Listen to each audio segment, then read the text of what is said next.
quand on regarde dans le rétroviseur, quand on regarde un peu en arrière, quoi vous dit sur le parcours que le Maloya a accompli à La Réunion et que les autres la portent, le Maloya, quel est votre parcours finalement?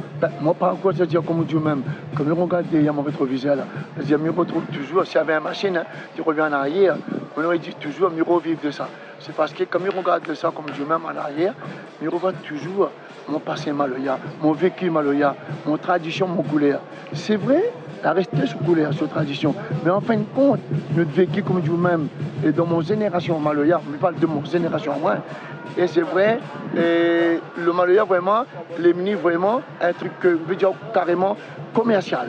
À l'époque, Maloya était fait dans la cour, camarade. Quand c'est que le soir, par exemple, soit travail ou arrive, ben, on fait un petit rassemblement des trois dallons, il boit un petit coup de sec, il met un petit flambeau, puis il met un petit feu de camp, il prend un roulet, il bâtit un gamblot, il chante Maloya.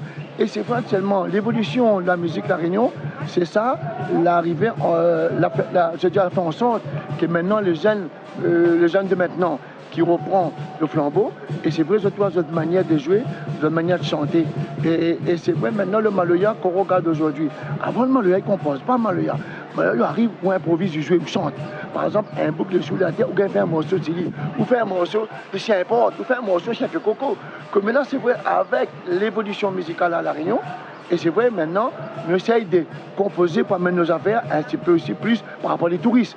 Mais à l'époque, c'était plus pour les gens de quartier, les camarades, la famille, le dimanche. Il y a assis, il fait un pique-nique, il mange un petit carré, il mange, il fait de boire. Mais c'est vrai, maintenant, le Maloya, par rapport à ça, il y a une évolution, et cette évolution, l'histoire est partie trop vite. Et Nana, chacun sa façon de chanter, chacun sa façon de composer. Et c'est vrai, les gens maintenant, comme ils écoutent, et ben, Nana tendance plus, qu'on écoute, n'a plus tendance de dehors. Mais en fin de compte, cette base, il faut nous garder ça, cette base. Et réellement, non encore moins, non encore c'est l'eau, non encore deux, trois dallons comme ça, et non encore dallons dans le fait noir. Ah, mais c'est toi un nom, c'est un bouc, c'est un lui, et Franck Mangué.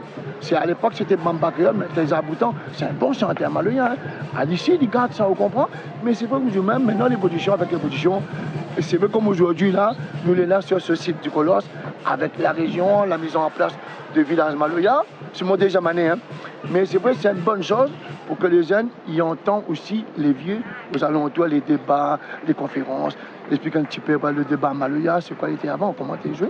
Et c'est vrai, après, à soir, avec le concert, avec le plateau, ben après, nous suivons comme ça, nous continuons, quoi. Le musée fait nous chemin par la façon.